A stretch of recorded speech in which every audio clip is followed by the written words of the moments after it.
지폐는 구겨져도 그 가치는 변하지 않습니다. 우리 인생도 그렇습니다. 삶이 구겨지고 상처받고 세상으로부터 버림받아도 하나님 앞에서 우리의 가치는 변하지 않습니다. 그런데 더 놀랍고 감사한 것이 무엇입니까? 하나님께서 구겨진 것까지 펴주신다는 사실입니다. 시편 147편 3절은 말씀합니다. 그가 상심한 자들을 고치시며 그들의 상처를 싸매시는도다. 이 말씀의 성취로 예수님이 이 땅에 오셨습니다. 그래서 복음서를 보면 예수님께서 그렇게 많은 병자를 고치신 것입니다. 예수님은 중풍병자, 시각장애인, 혈루병에 걸린 여인을 고치셨습니다. 특별히 예수님은 모든 사역 현장에서 영적 전쟁을 치르셨습니다. 귀신을 몰아내셨습니다. 미혹의 영, 거짓의 영, 참소하는 영을 쫓아내심으로써 사랑하시는 백성들을 거룩하게 하셨습니다. 그런데 예수님의 이런 회복케 하시는 사역은 몸과 마음을 고치시는 것을 넘은 특별한 세 가지 이유가 있습니다. 첫째로 모든 회복의 주관자가 예수님이시라는 것을 나타내시기 위함입니다. 하나님이 세상을 창조하셨을 때 그 세상은 심히 좋았습니다. 그러나 죄가 들어오면서 그 아름다움이 무너지기 시작했습니다. 사랑해야 할 관계가 미움과 적대의 관계가 되었고 욕심과 이기심이 세상을 뒤덮었으며 몸과 마음이 병들기 시작했습니다. 예수님은 바로 이 모든 것을 회복하시기 위해 이 땅에 오셨습니다.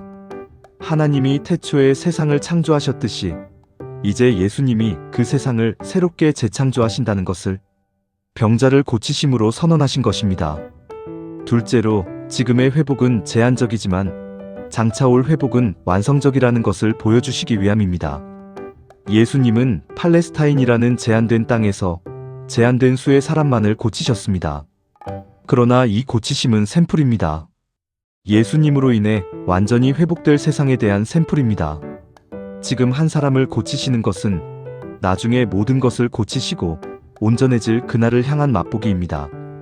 예수님으로 인해 나병이 없는 세상, 눈물이 없는 세상, 아픔이 없는 세상, 주님으로부터 시작되고 주님 안에서 완성될 그 낙원을 기대하게 하시려는 것입니다. 셋째로 예수님의 치유는 하나님 나라가 이미 이 땅에 임했음을 나타내시기 위함입니다.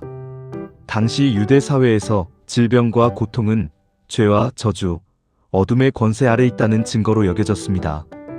그러나 예수님께서 병든 자를 고치실 때마다 그 어둠의 권세가 물러가고 하나님의 통치가 이 땅에 구체적으로 개입하고 있다는 것을 선포하신 것입니다. 따라서 치유는 단순한 육체의 회복이 아니라 창조주 하나님의 다스림이 지금 여기서 실현되고 있다는 강력한 표적이었고 예수님 자신이 하나님 나라이심을 믿게 하려는 초청이었습니다. 오늘 본문에서의 나병 환자의 회복도 바로 이런 큰 그림 안에 있습니다. 그런데 오늘 나병 환자를 보실 때 당시 종교 지도자들과 대조를 이루는 모습으로 보셔야 합니다. 종교 지도자들은 언제나 중심에 있었습니다. 겉은 화려하고 온전해 보였습니다. 그러나 그 속은 병들어 있었습니다. 거짓과 비난, 외식과 교만으로 가득했습니다. 마태복음 23장에서 예수님은 이들을 향해서 회칠한 무덤이라 하셨습니다. 더 심하게는 독사의 자식이라고 불렀습니다. 반면 오늘 등장하는 나병 환자를 보십시오. 겉모습은 처참합니다. 아무도 가까이 하지 않는 외톨이입니다. 그러나 이 사람 속에는 바리새인과 서기관들이 가지고 있지 않은 보석이 있었습니다. 나병 환자는 신앙의 본질을 품고 있었습니다. 죽은 듯 보였지만 그 속은 살아 있었습니다. 그래서 예수님께서 이 사람을 깨끗하게 고쳐주셨던 것입니다. 그 귀한 신앙의 본질이 무엇일까요? 오늘 본문을 통해서 두 가지 묵상하겠습니다. 1. 나병 환자는 빛나는 믿음을 가지고 있었습니다. 나병 환자는 당시 사회에서 완전히 배제된 존재였습니다. 레위기 13장에 따라 옷을 찢고 머리를 풀고 부정하다를 외치며 진영 밖에서 홀로 살아야 했습니다. 탈무드는 나병 환자를 죽은 자와 같이 여기라 했고 사람들은 돌을 던질 수도 있었습니다.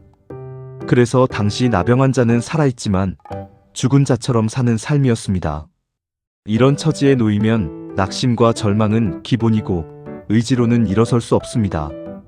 그런데 이 나병 환자는 군중을 뚫고 예수님 앞으로 나아가 꿇어 엎드렸습니다. 억지로도 의지로도 할 수 없는 일이었습니다. 그를 예수님 앞까지 밀어붙인 힘은 믿음이었습니다. 고린도후서 6장의 말씀처럼 죽은 자 같으나 살아있고 아무것도 없는 자 같으나 모든 것을 가진 자였습니다. 그 속에 보석 같은 믿음이 있었기 때문입니다. 화려하고 온전해 보였던 종교 지도자들과는 정반대의 모습이었습니다. 이처럼 믿음은 고통 중에 가장 빛납니다. 인간적인 모든 가능성이 소진되고 나의 힘이 완전히 바닥났을 때 바로 그 자리에서 하나님은 사랑하시는 백성에게 믿음을 선물로 주십니다. 믿음으로 다시 일어서 주께로 나아갈 수 있도록 도우시는 것입니다. 따라서 하나님이 사랑하시는 백성에게는 고통이 오히려 믿음을 부릴 듯 일어나게 하는 통로가 됩니다. 이 나병 환자는 주님이 원하시는 것을 구했습니다. 기도의 양보다 기도의 내용이 중요합니다. 사명을 위해, 순종을 위해, 하나님의 뜻을 위해 기도해야 합니다. 나병 환자는 예수님 앞에서 예수님의 뜻, 원하심을 먼저 물었습니다. 나병 환자는 예수님 앞에 꿇어 엎드려 이렇게 말했습니다. 원하시면 고쳐주십시오. 자신의 원함이 아니라 주님의 원하심을 먼저 말한 것입니다. 수년, 수십 년간 품어온 절박한 소원이 있었음에도 자기 소원부터 말하지 않았고 주님의 원하심을 물었습니다. 이것은 응답도 무응답도 수용하겠다는 고백이며 방법도 주님께, 결과도 주님께, 주도권을 온전히 예수님께 맡긴 것입니다. 이와 대조되는 인물이 나아만 장군입니다. 나아만은 고쳐달라고 찾아왔으면서 방법도 자기 방식이어야 했습니다.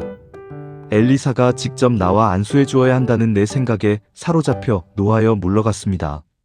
하지만 나아만보다 훨씬 비천한 처지의 나병 환자가 훨씬 성숙한 신앙을 가지고 있었습니다.